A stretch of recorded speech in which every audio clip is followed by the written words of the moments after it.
Good afternoon. We are doing it live right here, Mottek on Money on 790 KBC. Let's do some business right now. We are doing it live weekday afternoons at 4 o'clock. We get right down to business with a news-driven hour right after Ben Shapiro and just before the 790 KBC News Blitz with Randy Wang at 5. Mottek on Money, live on the air, 790 KBC, streaming live online worldwide at kbc.com.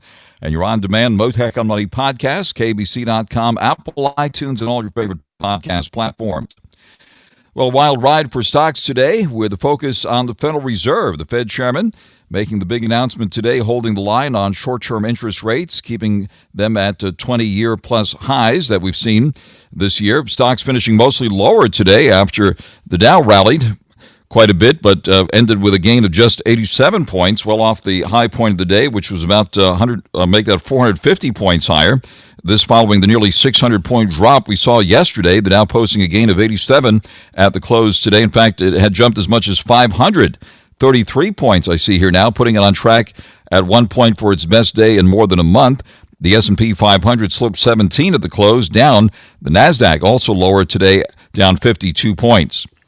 The price of gold did move higher after initially moving lower in the immediate reaction to the Federal Reserve's decision to leave its benchmark interest rate unchanged today. Prices rose moderately as Treasury yields and the dollar fell in response to what the Fed chairman had to say. What did he say? Well, the Fed chairman in a news conference said he believes interest rates are high enough to slow the economy and reduce the rate of inflation. We saw gold trading at $2,324.40 an ounce after ending the regular session up about $8 yesterday. Also, the global benchmark oil prices settling at their lowest level since mid-March as tensions remain high in the Middle East. This after the latest report on U.S. usage revealing a 7.3 million barrel weekly rise in U.S. crude oil supplies. We did see the price of oil extending losses into the day's settlement after the Fed chair said it's probably going to take longer for inflation to slow to the point that interest rate cuts would be justified. We did see oil today down $2.93. It settled $79 a barrel. That's the lowest that we've seen since March 12th. The Fed chairman also today discussing for the first time possible paths for interest rates this year. And that while any move at the next meeting appears to be off the table, there's still a chance of a rate cut in July. We're going to talk about this and the impact it has on Wall Street as well as on Main Street shortly. I'll talk about it as far as the Main Street part of this with Mark Wilbur, current chairman of Employers Group, former chair and founding member of LA BizFed, and former associate dean of the USC Marshall School of Business. Carvana getting it into gear today, returning to growth amid a difficult environment that has challenged unit economics and volume for many across the industry, according to the company's chief executive. Carvana shares soaring in after-hours trading. The shares, in fact, up about 40% now in after-hours trading. Taking a look at what else is happening, we, of course, are watching what's happening at the major universities here, major disruptions at UCLA as well as USC. This past week, protesters following the outbreak of the Israel-Hamas war clashing on campuses here as well as elsewhere across the country. I'll discuss what's happening with Susan Shelley, columnist for the Southern California News Group and host of the Howard Jarvis Radio Show, heard Friday nights on your favorite station right here, 790 KBC. But first, on your money, the markets, the economy, inflation, gold, currencies, and the whole works now. Joining us live, Axel Merck, President and Chief Investment Officer at Merck Investments, which includes the VanEck Merck Gold Trust Gold ETF, traded under the ticker symbol OUNZ. Axel Merck, thank you very much for coming to the line this afternoon. Great to be with you, Frank.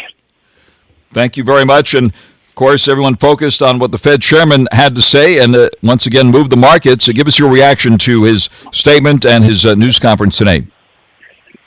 Well, I think you summarized it well. He didn't. Some people thought, "Oh my God, maybe they're going to be more hawkish and say that maybe they even have to hike rates." He made it very clear he continues to have an easing bias.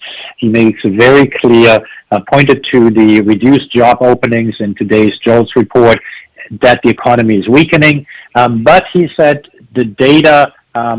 One data point, 2 data points don't mean much, but 3 are a full quarter, and inflation hasn't come down enough, so they're not easing yet. with emphasis on yet. And the market took that as, okay, there's an easing bias. Sure, they're not going to cut rates. The market knew that already. And quote unquote, we live happily ever after. So the point here is that he didn't do a pivot from the pivot or whatever it is. It's just a delay. Obviously, it highlights that it might not be such a good idea to give these outlooks to begin with, because of course nobody knows how these economic data are going to come in. So here we have interest rates still stuck at a 23-year high, and the Fed chairman citing lack of progress on inflation. And what is your expectation now? Will we see a rate cut or a rate hike this year? Well, I think that's part of the relief in the market that at least Powell indicated he has no interest in a rate hike. Truth of the matter is we are all quote-unquote data dependent, notably Fed is as well. What makes this more difficult than, say, 20 years ago is that it used to be that the yield curve gave a lot of valuable information about where the market thinks this economy might be heading. Ever since 2008, the Federal Reserve is managing much of the yield curve, less so than they have, but still too much. And so the only thing that the Fed can really do is read the tea leaves the same way all of us do, by looking at economic data that come out with a significant lag. And of course, that's not a good basis to give any forecast. The one thing I can add, right, is when inflation has been high, it's not surprising it doesn't come down in a straight line. We can quote unquote hope that it's going to come down, but we simply don't know. And so the Federal Reserve will, what they have to do is they wait. They've made it clear that they think this is a tight market, and therefore they are patient. Now, the one thing that I think I mentioned with on your program before is we have this massive fiscal stimulus, and then also on the interest rate side, they don't have as much of a bite as they might have otherwise, because people are not only locked into these low rates, but there's a safety net for the small banks. So the economy is holding up much, much more, and the rates aren't as tight as people have thought. The other part of today's announcement was that the Fed announced plans to slow the speed of its balance sheet drawdown to ensure the process does not create undue stress in financial markets. They'll be reducing the cap on Treasury securities they allow to mature and not to be replaced to $25 billion from the current cap of up to $60 billion per month. Since you keep a close watch on all of that and the potential impact on the dollar and other currencies, what are we to make of that part of the Fed announcement today? Yeah, that quantitative tightening talk is mostly a mouthful, I think. What it is, it's a result of the way that the Federal Reserve is managing the balance sheet these days. And it used to be that the central bank, the New York Fed in particular, would intervene in the markets to manage the federal funds rate. And then in the financial crisis, the Federal Reserve decided to pay interest on reserves. It makes some things easier, but it creates a mess. I think that's the technical term, because the Federal Reserve doesn't know anymore where the tension points are in the market, and so they are just trying to get to a point where the market is okay with it while they're reducing the balance sheet. I don't think it has much impact on growth. All right, we did see gold. I think we spoke that week when it hit a record high. It's come off its all-time high, but looks like, let's see, let me take a look here. You could probably tell me faster than I can pull it up here. The price of gold still hovering near its all-time. 23.21 an ounce. And what about gold here, Axel? What's your view based on what the cards the Fed put on the table today? What's your outlook on gold at this point? Yeah, so the spot price of gold is 23.21 currently, and it reacted positively to the Fed, had a little bit of a retreat, and then continued to rally in the end of the day.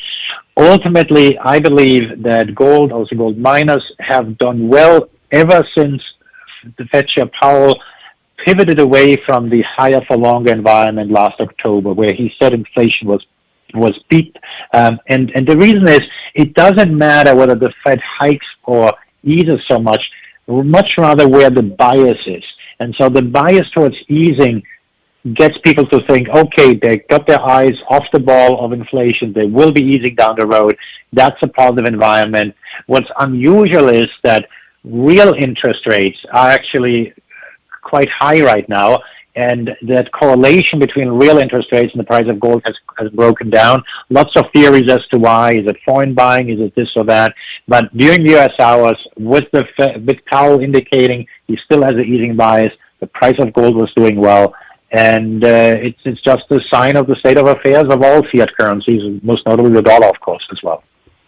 Right. The dollar has shown strength, and you, again, could tell us more about that, especially against the Japanese yen, right, which is at 155. And I'm looking here, the dollar at 107 versus the euro, 125 versus the British pound sterling, and 1697 versus the Mexican peso. What do you see ahead for the dollar here?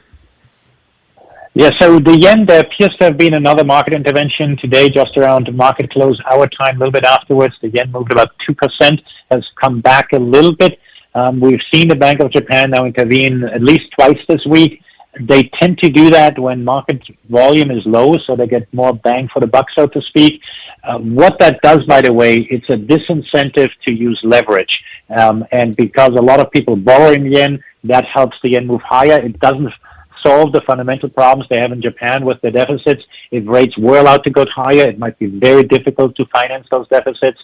In the Eurozone, they have, of course, very different issues. The euro itself isn't so sensitive to economic growth data, but of course, Lazare would like to lower rates. They're probably going to lower rates before the U.S. does, and so that's not going to help the euro. But again, the euro has its own set of dynamics. They're more concerned about energy supply in Europe, which is currently seems to be okay. So different drive. It's not always growth that drives currencies, notably not in the Eurozone. On the air live with Axel Merck. And Axel, zooming out, since you're economist and also author, by the way, of the book Sustainable Wealth, what are your thoughts about where this economy is going based on what we heard today from the Fed chairman and still in the background, this recession concern that's still popping up from time to time? What do you see ahead this year? Well, a year ago, I thought the weak point in the economy would be reached just before the election. I still think that may be the case, although when we talked about a year ago, I thought this economy would be doing much worse than it is. And so I am one of those who had the glass more half empty than others have. I continue to bet on the consumer, which means I'm somewhat negative on the economy. Not only are the job openings coming down, as Fetcher Powell reported, but this economy is driven by consumer spending, and the consumer might not be holding on with delinquency rates. They're not soaring right now, but they are elevated, and so it remains to be seen. These higher rates will have an impact. It's just that they have an impact slower than people expected. I was one of them, and I think the key reason why the impact is slower is because of that stimulus that's on the fiscal side, and obviously the support net for the banking network. Right, and speaking of banks, it was a year ago we had those three bank failures, and on concerns about what was happening in commercial real estate. Apparently that didn't really come up today during the Fed chairman's news conference. But what about that important component and ongoing concerns about what's happening with the office meltdown and so forth? Well, I suppose Fetcher Powell likes it that it's not been a topic at the news conference. They've been trying to work behind the scenes to coerce these banks to clean up their act. I like to remind people that in the 1980s, it took about a decade to clean up the savings and loan crisis. There is just not the political will to do this more aggressively. I believe one reason why Powell has this easing bias is because they use a carrot and stick approach. They say, you guys need to clean up your act, but we'll also lower rates. That said, the interest rate environment, the inflation environment doesn't allow the Fed to lower rates. And so my guess is that lifeline will be extended. A year ago, I said the Federal Reserve is converting an acute into a chronic problem. I stand by that. The problem hasn't gone away. The commercial real estate market hasn't cleared out. And so there are still skeletons in the closet. But of course, if central bankers and others micromanage the economy and patch up all these problems, that means other parts of the economy might do okay.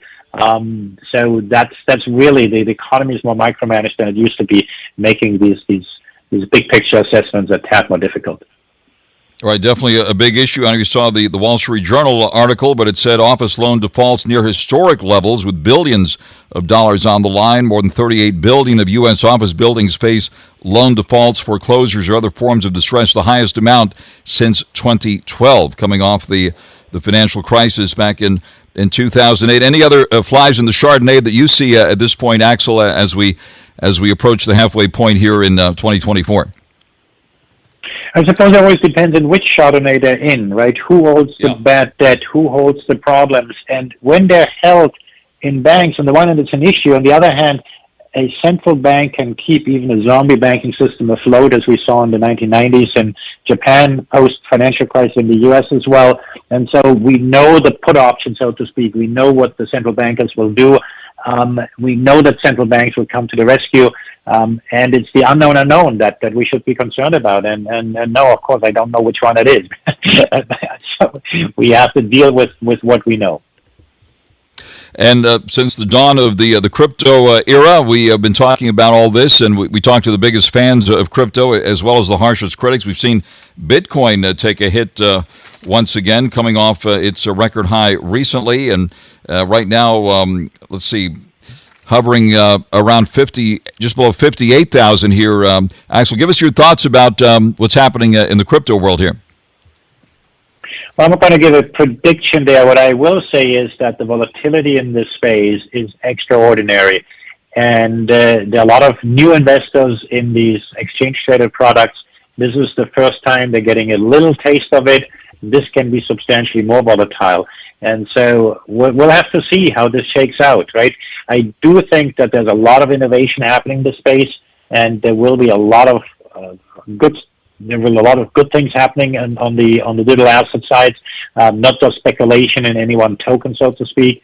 U.S. regulators are very slow to catch up to things, and so a lot of that development is happening abroad. All right, since you're a gold guy, and gold, of course, is an inflation hedge, what do you see ahead for gold and inflation at this point? Well, we've been impressed how well gold has done in an interest rate environment that continues to be high.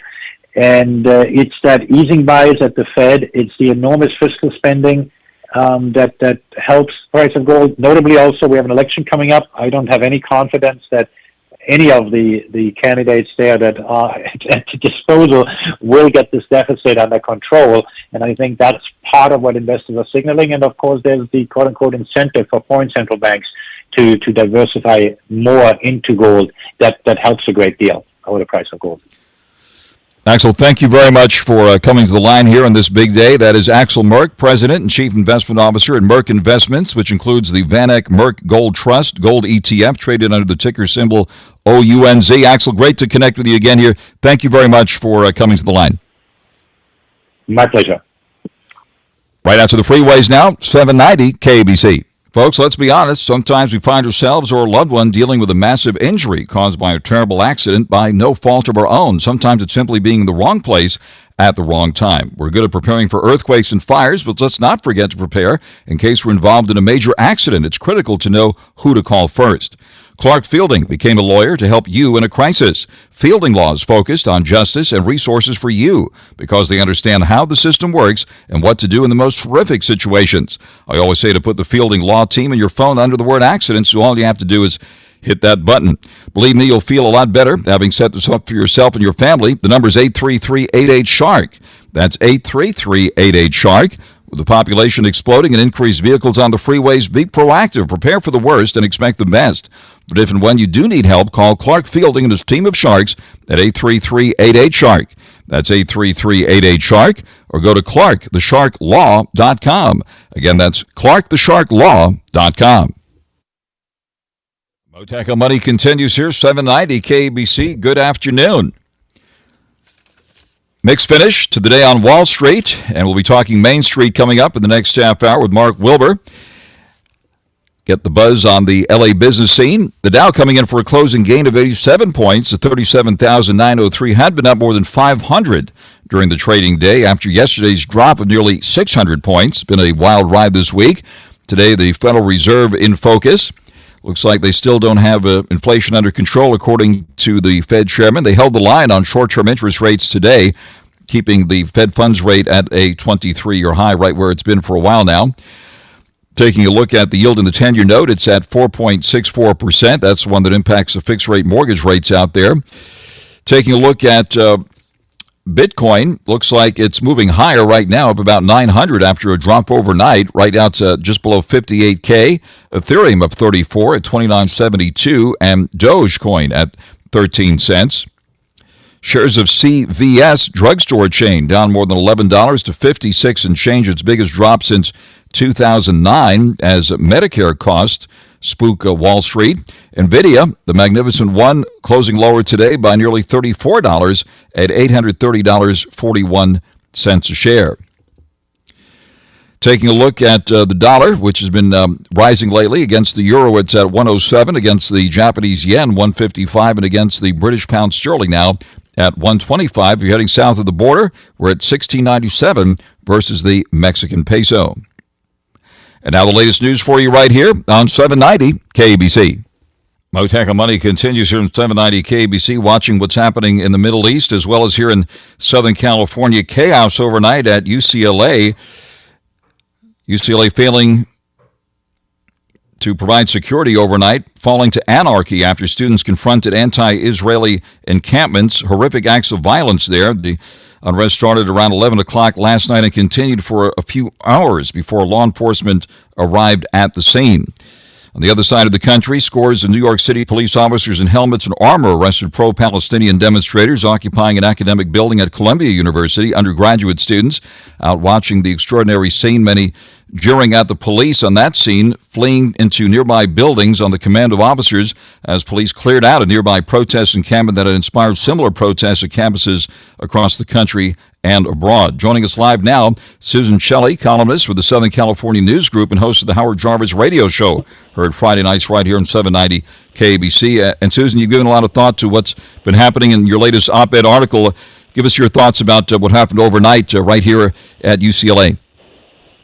Well, it's very disturbing. Among other things, the university seems to be siding with the encampment and saying that it's fine to have people fence off part of the campus, prohibit Jewish students from getting to their classes based on the fact that they're Jewish, prohibit them from having a wristband to get through to their classes, entirely made up. And the university is not only tolerating this, but defending it.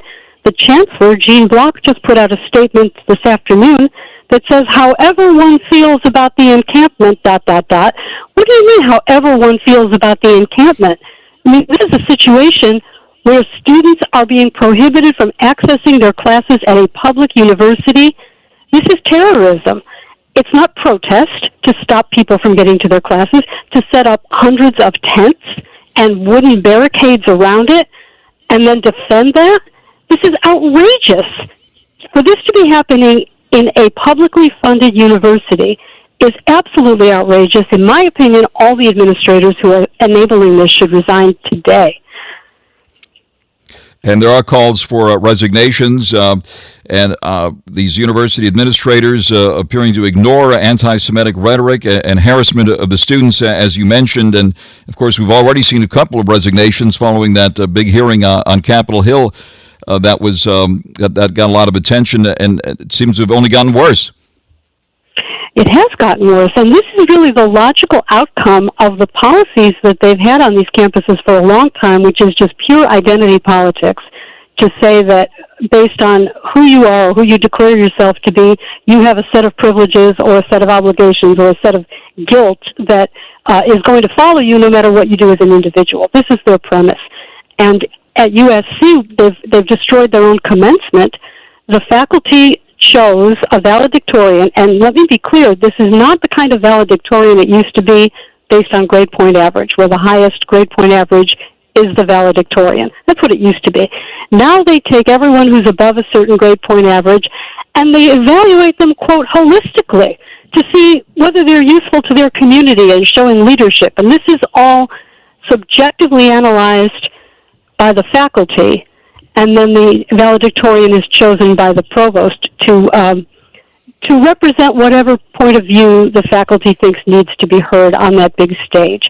And of course, they gave it this year to a 22-year-old who is a pro-Palestinian, anti-Israel activist, and as soon as her name was announced, her social media was reported to be just filled with anti-Israel statements, calling Zionism racism and this kind of thing. And it was quite controversial. And she said she told CBS News that her views of the world were formed based on what she heard in her courses at USC. And guess what? She had a minor in a topic called resistance to genocide. And I have to tell you, Frank, I looked up the catalog to see what the classes were. And there were no classes that said, never again, understanding Jewish resistance to genocide. There was nothing like that. So clearly what we have is a one-sided education system that is hostile to Western values, that's hostile to American history, and this is what's been going on our campuses. And here we have the logical conclusion of it, where people have physically taken over the campuses. I got an email that there's one going up today, this afternoon, at Cal State University, Los Angeles. Students for Justice in Palestine, or some organization with a name like that, and they have demands. And one of the demands is they want, quote, fair pay, a fair contract for the staff and faculty. What in the world? They're saying they want a right of return for the Palestinian people and a better contract for the staff and faculty. What is going on here? This can't be allowed, where people set up encampments that block students from going to their classes, and this is defended by the administration of the schools. This can't be allowed to continue. And it is to be noted who's funding all of this. I don't know if you saw the report in the New York Post. Looks like fingers being pointed at George Soros. I don't know if you saw these reports here, but we did post that on our X page here, the latest report pointing to funding from the Soros organization.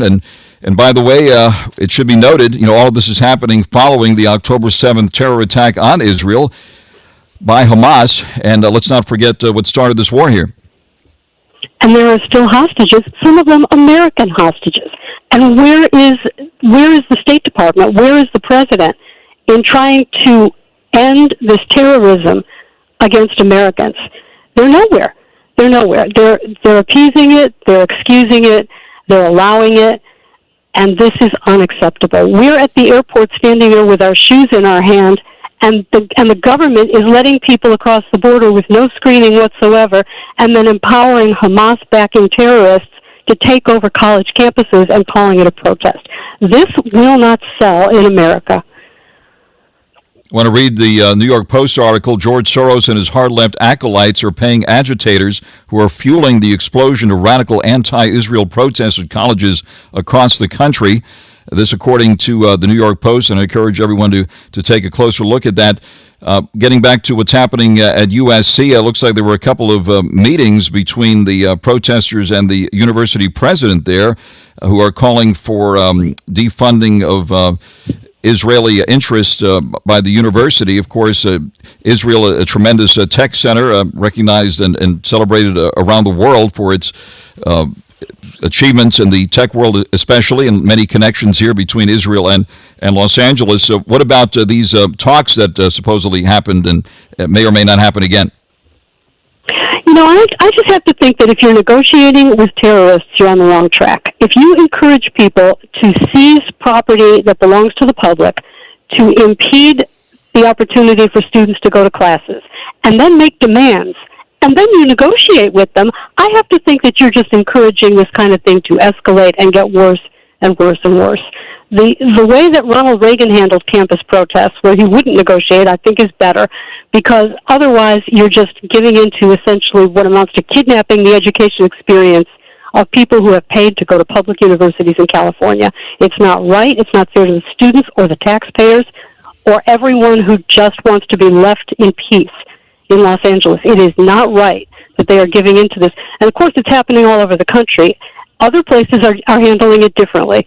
And I think Los Angeles could handle it differently, but perhaps politics doesn't allow that.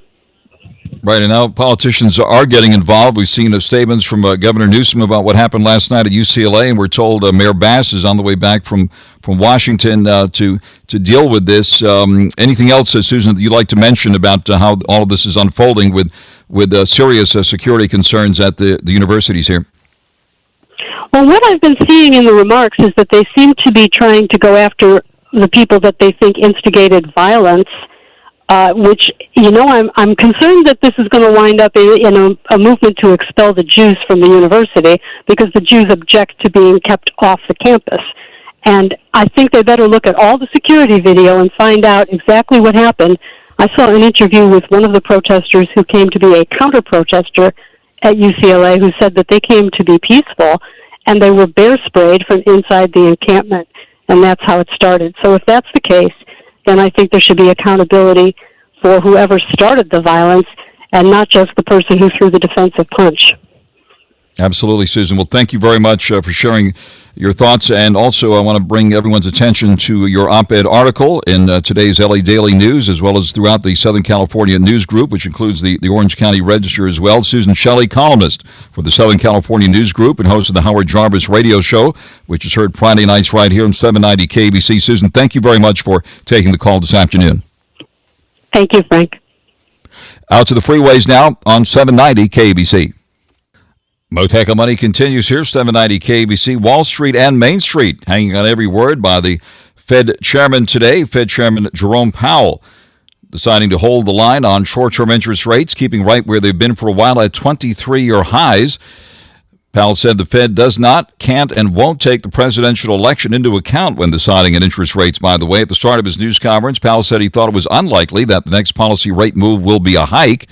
Pressed by reporters on that and whether there was any discussion of a potential rate hike at this meeting, the Fed chairman stumbled a bit before saying the policy focus has really been on what to do about holding the current level of restriction. Basically, Powell saying he expects inflation to subside this year. Remains to be seen what the Fed's next move will be. Joining us live now, let's bring in the current chairman of Employers Group here in Los Angeles, former chair and founding member of Los Angeles Business Federation, LA BizFed, former associate dean at the USC Marshall School of Business, Mark Wilbur, joining us live this afternoon. Mark, thank you very much for taking the call and give us your reaction to what we heard from the Fed and the business reaction here in Los Angeles today.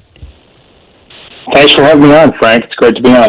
So, well, it was, I don't think it was a surprise today on what the Fed did. I think everybody hangs on what the comments are afterward, right? So I think everybody was expecting it to stay the same because we still have these inflation pressures that we're trying to deal with. And it is crushing people, with credit cards. It's crushing people that have second mortgages or have adjusted rates on their first mortgages. It's really, it's making things very difficult on people for sure. And you're feeling the impact, when you're starting to really think about going out to dinner and things like that. Absolutely. And rarely does the Fed Fed chair give his personal forecast, but he did say my personal forecast is that we will begin to see further progress on inflation this year. We always have to get our translators out when whoever Fed chairman speaks. So let's see if we can translate that. So it's still up in the air. But you raised some very, very important points. Inflation's still running hot, and on menus and at the gas pumps, we're seeing inflation reflected in a big way. Among the movers and shakers you talked to here in Los Angeles, how's inflation impacting things here at the moment?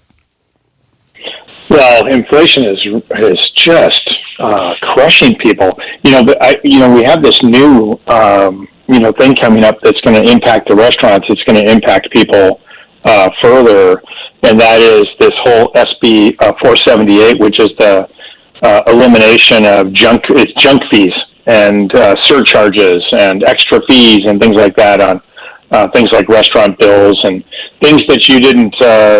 I would refer to them as surprise hits at the bottom of the bill, right? So no longer you can be able to pass through a bunch of garbage just to try and help your prices to be more competitive. And so that's going to put a lot of pressure on restaurants, Frank, and it's going to mean that people are going to feel that as they start, having yet another reason to increase prices at restaurants. We've already seen it with the minimum wage impact and the hammering that's put on all of us for fast food restaurants, people trying to pull in and get going. The problem is, it's impacting a lot of people who have to eat at fast food restaurants because they literally can't afford anything more. And now that's coming up, and it's putting more pressure on the people who can least afford it. We've been talking about crime and retail theft especially, and now there's talk about amending Prop 47, and looks like there's some momentum in that direction. Mark, tell us more about that, and what's the business view on that? This is, businesses can't be happier. Because of the support behind this. So there's an amendment that's going to be on the bill, or be in November for people to vote on, and it's crystal clear. It's called the Homelessness, Drug Addiction, and Theft Reduction Act. It's really meant to deal with the fentanyl crisis, the retail theft crisis, and the homeless crisis. And it is so popular right now. They only needed 500,000 signatures to get on the ballot, and they hit over 900,000 signatures with time to spare. Wow. Yeah, so there's a lot of support for this. If that gives you any indication as to how unhappy people are, I tell you, that is like a clear message to any politician, like, we got to get our act together. And, of course, a lot of write-ups about lawlessness in Los Angeles, including what's happening on the college campuses now, the university campuses, the defacing of Tommy Trojan, for example, and other outrageous things that have been happening out there lately. Yeah, it's one of those things where you really see leadership at the time of crisis or the absence of it. And it's and every university across the country seems to be dealing with it differently because they don't know what to do in many respects. And so it's super frustrating to listen. I received a note. I think it went out to all alumni from USC. On her frustrations in trying to deal with it, and all these demands, as your previous guest you had on was talking about, having nothing to do with the actual Palestinian situation. It's just a matter of these a whole bunch of crazy demands, and she's like, they're not really interested in resolving this amicably, and coming to some thoughtful results. And so, basically, just put her foot down, and we'll see. And every university is different, dealing with it differently. It's really frustrating when you have like erroneous demands going on that have nothing to do with the actual crisis. Yeah, and the funding behind these demonstrators is also under scrutiny based on that New York Post report pointing to George Soros and some other groups out there. So we'll certainly keep an eye on that as well. Mark, wish we had more time as always, but we'll have to stop there. Thank you very much for coming to the line here. That's Mark Wilbur, the current chairman of Employers Group in Los Angeles, former chair and founding member of LA BizFed, former associate dean at the USC Marshall School of Business, live with us here this afternoon on Mottek on Money on 790 KABC. Mixed finish for the market today with the Dow closing higher by 87. Had been up more than 500. The rally did fizzle out at the close. The S&P 500 ended the day lower, down 17. The NASDAQ down 52. The yield in the 10-year note now 4.64%. Wild ride for the cryptos. Right now, Bitcoin up about 900 at 57,900. This is Mottek on Money. Stay tuned now for the 790 KABC News Blitz with Randy Wang, and I'll be doing more at 4 tomorrow afternoon for you on Mottek on Money, 790 KABC. John brings his skewed sense of humor. Jeff brings tips to cut strokes off your next round. Together, it's those weekend golf guys. They'll pay a lot of money to PXG and Titleist and Callaway and on and on and on, right? How many yards do you think you're going to pick up with that extra driver? I think I can get an extra 5 to 10. What if I give you 15 to 20? You pay me more. Jeff Smith teaches on a sliding scale. Those Weekend Golf Guys, the podcast, part of the Believe Network. Just search BLEAV on YouTube or wherever you listen.